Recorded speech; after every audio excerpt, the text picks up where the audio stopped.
அனைவருக்கும் வணக்கங்க. இன்றைக்கி நம்ம இந்த வீடியோவில் குஷி கிளிப் டிக்டாக் கிளிப்புன்னு சொல்லுவாங்களேங்க, அதோட ஸ்டோன் ஒர்க்கு தான் இன்றைக்கி நம்ம பார்க்க போகிறோம்.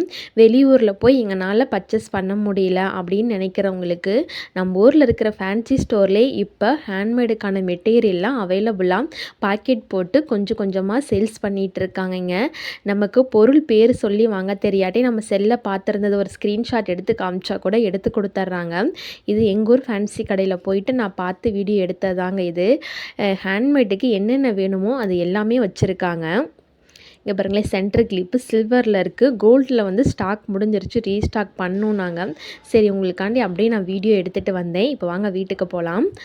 இன்றைக்கி வந்து குஷி கிளிப்பில் ஸ்டோன் ஒட்டுறதுக்கு இந்த ஒரு ஸ்டோன் வாங்கி வச்சுக்கிட்டோம்னா இது குஷி clip, centre clip, hair band, bangles, jhumka எல்லாத்துக்குமே நம்ம பயன்படுத்திக்கலாங்க. நம்ம ஃபேன்சி கடையில் வாங்கும் போது கம்மியான குவான்டிட்டியில் வாங்கிக்கலாம். ஹோல்சேலில் வாங்கும் போது அவங்க கிராம் கணக்கில் கொடுக்குறாங்க. அது எல்லாமே வந்த உடனே வீட்டில் இருந்த கண்ணாடி டம்ளரில் சும்மாவே இருந்துச்சு, இதுக்குனாவது யூஸ் ஆகுன்ட்டு அந்த டம்ளரில் போட்டு வச்சுட்டேங்க. இந்த க்ளூ ஸ்டிக் பென்னை பற்றி சொல்லிடுறேங்க. இது நல்லா யூஸ்ஃபுல்லாக இருக்குது. ஃபஸ்ட்டு ஒரு 4-5 டைம் ஒட்டும் போது நமக்கு வரமாட்டேங்குது, கொஞ்சம் கஷ்டமாக இருக்க மாதிரி இருக்குது. ஆனால் ஒட்டி பழகிட்டோம்னா டக்கு டக்குன்னு எடுத்து வைக்கிறதுக்கு ரொம்பவே வெரி யூஸ்ஃபுல்லாக இருக்குங்க. அந்த முறையில் தான் அது எடுக்கணும். அப்படியே காயவெல்லாம் காயாதுங்க, எடுத்துக்கலாம். அப்புறம் இந்த B7000 வந்துங்க, இந்த க்ளூ யூஸ் பண்ணும்போது ஃபேன் போடக்கூடாது, ஏன்னா காஞ்சு போயிடுது. நம்ம ஒரு டைம் யூஸ் பண்ணிவிட்டு மூடி போட்டு வைக்கிறது பெட்டருங்க. இல்லாட்டி காஞ்சு ஒரு மாதிரி திப்பியாக ஆரம்பிச்சிருது. ஃபேன் போட்டு பண்ணோம்னா நம்ம ஒட்டிட்டு அங்கிட்ட ஸ்டோன் எடுக்கிறதுக்குள்ளே இது காஞ்சு ரொம்ப ஸ்டிக்கியாக ஆயிடுதுங்க. நம்ம போட்ட உடனே ஒட்டிடணும், அப்போ தான் வந்து கரெக்டாக இருக்கும். அதிகமாகவும் போடக்கூடாது, கம்மியாகவும் போடக்கூடாது. அதிகமாக போட்டோம்னா ஸ்டோன் ஒட்டினதுக்கப்புறம் மீதி உள்ள பிளேஸ்லாம் அழுக்கு படிஞ்ச மாதிரி போயிடுதுங்க. அது ரொம்ப நல்லா இல்லை. அதனால் அளவாக போட்டு கரெக்டாக ஒட்டிட்டோம்னா இது ஃபினிஷிங் வந்து ரொம்பவே சூப்பராக இருக்குங்க. ஃபேவரிக் க்ளூ யூஸ் பண்ணுவோம். அது வந்து சில்க் த்ரெட்டில், துணியில், அந்த மாதிரி இதுக்கெலாம் அது யூஸ்ஃபுல்லாக இருக்குங்க. இந்த மாதிரி மெட்டலு, இந்த மாதிரி ஸ்டோனுக்கு வந்து இந்த B7000 இது வந்து உண்மையாலுமே ரொம்பவே சூப்பராக இருக்குங்க. எவ்வளோ ப்ளஸ் இருக்கோ அவ்வளோ மைனஸ் இருக்குது. கை பூரா நல்லா ஸ்டிக்கியாக ஆயிக்குது. நம்ம இந்த க்ளூ ஸ்டிக் பென்னு இல்லாட்டி ஒரு ஊசி, ஒரு நீடில் மாதிரி வச்சு நம்ம நீட்டாக ஒட்டிக்கலாம். ஓரளவுக்கு கம்மியாகவும் இல்லாமல் அதிகமாகவும் இல்லாமல் மீடியம் சைஸில் போட்டு எடுத்தோம்னா கண்டிப்பாக நம்ம ஒட்டுற ஸ்டோனுக்கு வந்து வேல்யூபிள் அதிகங்க. இதை மாதிரி ஸ்டோன் ஒட்டினது வந்து கடையிலே கிடைக்கிது. இதை எதுக்கு நம்ம வாங்கி மெனக்கெட்டு செய்யணும் அப்படிங்கிறதுக்கான ஒரு கொஷின் ஆன்சர் பண்ணிக்கிறேங்க. இப்போ நம்ம ரெடிமேட் டாப்பும் இருக்குதுங்க, மெட்டீரியல் எடுத்து ஸ்டிச் பண்ணுறதுக்கும் இருக்குங்க. ஆனால் ரெடிமேட் டாப்பு ஒரு டைம் 2 டைம் மேக்ஸிமம் 3வது டைம் சில பேர் தான் போடுவாங்க. அது அப்படியே சுருங்கி போய் பத்தாமல் போயிடும். அதுக்கப்புறம் சில இடத்துல ரெடிமேட் டாப்பில் பிரிஞ்சு போயிடும். அதே மாதிரி தாங்க எந்த ஒரு கைவினை பொருளுக்கும் வேல்யூ அதிகங்க. இதே வந்து நம்ம ஒரு மெட்டீரியல் எடுத்து ஸ்டிச் பண்ணுறோம்னா, நம்ம 90 கிட்ஸ்னால் கண்டிப்பாக தெரியும். அப்போலாம் வந்து நமக்கு ட்ரெஸ்னாவே அந்த மெட்டீரியல் எடுத்து ஸ்டிச் பண்ணுறதா, இந்த மாதிரி ரெடிமேட் டாப்பில் கிடையவே கிடையாது. அது இன்னும் வரைக்குமே சில பேர் வச்சுருக்கவங்களாம் உண்டுங்க. 10 வருஷம் 5 வருஷம் அந்த அளவுக்கு அது குவாலிட்டி இருக்கும். அதே மாதிரி தாங்க நம்ம செய்யக்கூடிய இந்த கைவினை பொருள் மட்டும் இல்லைங்க, எந்த கைவினை பொருளாக இருந்தாலும் நம்ம கையில் செய்கிறதுக்கான வேல்யூ வந்து வேல்யூவேஷன் ரொம்பவே அதிகங்க. ரெடிமேடில் எல்லாமே விற்கிது, வாங்கி செஞ்சிட்டோம்னா இப்போ நம்ம எல்லாருமே வியாபாரம் பண்ணுறவங்க கொடுக்குற காசுக்கு கரெக்டாக நம்ம பொருள் கொடுக்கணும், வாங்கிட்டு போகிறவங்களும் நல்லபடியாக யூஸ் பண்ணணும் அப்படிங்கிற மென்டாலிட்டி தாங்க எனக்கும் மேக்ஸிமம் எல்லாத்துக்குமே அப்படி தான் இருக்கும். கைவினை பொருள் செய்கிற அனைவருக்குமே ரெடிமேட்லேயும் இருக்குங்க. அது இந்த ஃபேன்சி கடை அந்த மாதிரி ஐட்டம்லாம் வச்சு பண்ணுறவங்களுக்கு அது செட் ஆயிரும். வீட்டில் இருந்து நான் எதாவது ஒன்று பண்ணணும், ஹஸ்பண்டை வேலைக்கு தாட்டிட்டு, குழந்தைங்கள ஸ்கூலுக்கு தாட்டிட்டு, வீட்டில் சும்மா இருக்க டைமில் ஏதாவது ஒன்று பண்ணணும், ஒரு இன்கம் பண்ணுங்கிறவங்க கண்டிப்பாக கைத்தொழிலை வந்து நம்ம சூஸ் பண்ணி தாராளமாக பண்ணலாங்க. கண்டிப்பாக எல்லாத்துக்குள்ளேயும் ஏதோ ஒரு திறமை இருக்குன்னு சொல்லுவாங்கங்க. அந்த திறமை நம்ம எதுன்னு தெரிஞ்சு அதை நோக்கி நம்ம பயணித்தோம்னா கண்டிப்பாக நல்லதாக நடக்குங்க. நம்ம வந்து ஃபஸ்ட்டு ஸ்டார்டிங்கில் நம்ம இது பண்ணலாமா அப்படிங்கிற மாதிரி நிறைய கன்ஃபியூஷன் இருக்குங்க.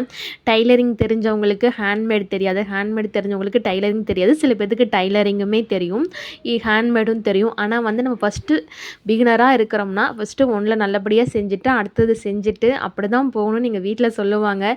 நீ எல்லாத்தையும் எதுலேயுமே இழுத்து போட்டுட்டு இன்னும் எதுலேயுமே வந்து பர்ஃபெக்ட் ஆகலை அப்படிங்கிற மாதிரி என்னையவே நான் ஒரு முன் உதாரணமாக சொல்கிறேங்க. நம்ம ஒரு தொழிலை சூஸ் பண்ணி அதில் வந்து நம்ம ஹார்ட் ஒர்க்கு எஃபெக்ட் கண்டிப்பாக போட்டோம்னா கண்டிப்பாக ஒரு நாளைக்கு வெற்றி கிடைக்குங்க. நானும் இது 10 வருஷமாக பண்ணிட்டு தான் இருக்கேன். ஆனால் இன்னமும் பண்ணுறேன் பார்த்தீங்களா, என்னைக்கா ஒரு நாளைக்கு நம்மளும் இதில் ஜெயிப்போம் அப்படிங்கிற ஒரு நம்பிக்கை தாங்க. ஏன்னா இப்போ நம்ம வேலைக்கு போகிறோன்னா வச்சுக்கோங்களேன், காலையில் 9 மணிக்கு போகணும், சாயந்தரம் 6 மணிக்கு விடுவாங்க. நம்ம வந்து இடையில ஒரு லீவு, ஒரு பர்மிஷனம்னா நம்ம போய் கேட்கறதுக்கே ரொம்ப தர்ம சங்கடமாக இருக்கும். மேலேயும் கீழேயும் பார்ப்பாங்க, லீவ் கொடுக்க மாட்டாங்க. இப்போ தான் வந்த உடனே போறியா அப்படிங்கிற மாதிரிலாம் ரூல்ஸ் எல்லாம் இருக்குங்க. இது நம்ம வீட்லேங்க பண்ணும்போது நம்ம வீட்டு வேலையெல்லாம் முடிச்சது போக நினச்ச டைமில் உட்காந்து நமக்கு ஃப்ரீ டைமாக இது ஒரு ஹாபியாக எடுத்து பண்ணுறோங்க. இப்போ வேலைக்கு போனால் கை மேலே 6000 7000 வாங்கிடலாம். சொந்த தொழிலில் அப்படின்னா நீ சம்பாரிச்சிட போகிறேன்னு கேட்குறாங்கங்க. சொந்த தொழிலில் ஏகப்பட்ட ப்ளஸ் பாயிண்ட் இருக்குங்க. வேலைக்கு போனால் ஏகப்பட்ட நெகட்டிவ்ங்கிறதோட மைனஸ் பாயிண்ட்டும் இருக்குங்க. அந்த சம்பளத்துக்கு அந்த வேலை அப்படிங்க. நம்ம வீட்டிலேருந்து பண்ணுறதுக்கு இது ஒர்த்து தாங்க. எந்த வேலையுமே வந்து அக்கறைக்கு இக்கரைன்னு பச்சேன்னு சொல்லுவாங்கங்க. வீட்டில் இருந்து பார்க்குறவங்களுக்கு ஐயோ வேலைக்கு போயிட்டா பரவாயில்லைன்னு தோணும். வேலைக்கு போகிறவங்களுக்கு ஐயோ நம்ம வீட்டிலே தொழில் பண்ணலாமேன்னு தோணும். ஆனால் எல்லா தொழிலுமே கஷ்டங்க. கஷ்டம் இல்லாத வேலை தொழில் எதுவுமே கிடையாது. நான் வேலைக்கும் போய் பார்த்துட்டேன், வீட்டில் இருந்தும் பண்ணிட்டேன். அவங்கவுங்க குடும்ப சூழ்நிலைக்கு ஏற்ற மாதிரி எந்த வேலை கரெக்ட் ஆகுதோ அதை மாதிரி நம்ம பண்ணிக்கிறது நல்லது தாங்க. இந்த குஷி கிளிப்பில் ஏற்கனவே ஒரு 6 7 அட்டை பக்கம் ஒட்டிட்டேங்க. இப்போ உங்களுக்காண்டி மட்டும் ஒரு 2 அட்டை மட்டும் நான் ஒட்டி காமிக்கிறேங்க எப்படி ஒட்டினேங்கிறத. என்னால் கேமரா பார்த்துக்கிட்டே ஒட்டுறனால லைட்டாக ஷேக் ஆகிருச்சு, தடுமாறிட்டேன். கான்சியஸ் வந்து எனக்கு இதில் இல்லாமல் போயிடுச்சுங்க. நம்மள்ட்ட இருக்கிற ஸ்டோனில் கிளிப்பு இந்த மாதிரி ஒரு பசை இருந்தால் போதுங்க. நம்மளோட மென்டாலிட்டி மைண்டு தான் நம்ம எப்படி வந்து நம்ம ஒரு க்ரியேட்டிவாக அந்த ஒரு பொருளை கொண்டு வரோம் அப்படிங்கிறதாங்க. எனக்கு வந்து இதான் ஃபஸ்ட் டைமு வளையல் ஸ்டோன் ஒட்டுவேன், ஜிம்கால ஸ்டோன் ஒட்டுவேன். அந்த பொருள் நம்மள்ட்ட இருக்குன்னா நமக்கு வந்து அந்த இடத்துல ஒரு டிசைன் தோணுங்க. அது மாதிரி நம்ம பண்ணிட்டு போயிடலாம்.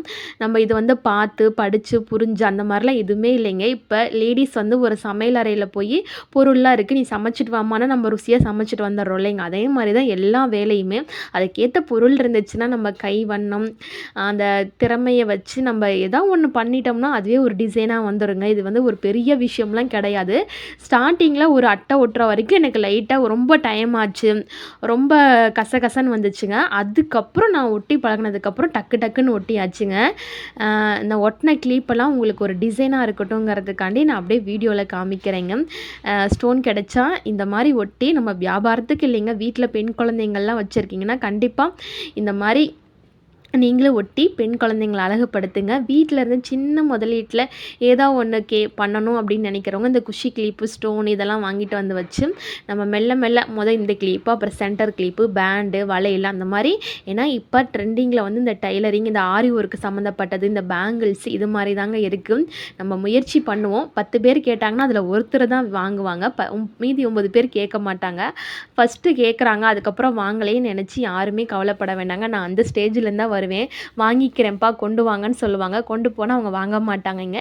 இவங்க இல்லாட்டி இன்னொருத்தவங்கங்க. நம்ம வீட்டில் இருந்து பிஸ்னஸ் பண்ணுறவங்களுக்கு 2 முக்கியமானதாக ஒன்று தேவைங்க. ஒன்று விடாமுயற்சி, இன்னொரு நம்பிக்கை. என்னைக்கா இருந்தாலும் நம்மளும் வெற்றி பெறுவோங்கிற நம்பிக்கையில் ஒரு நாளும் முயற்சி பண்ணிவிட்டு நம்மளோட உழைப்பை போடுவோங்க.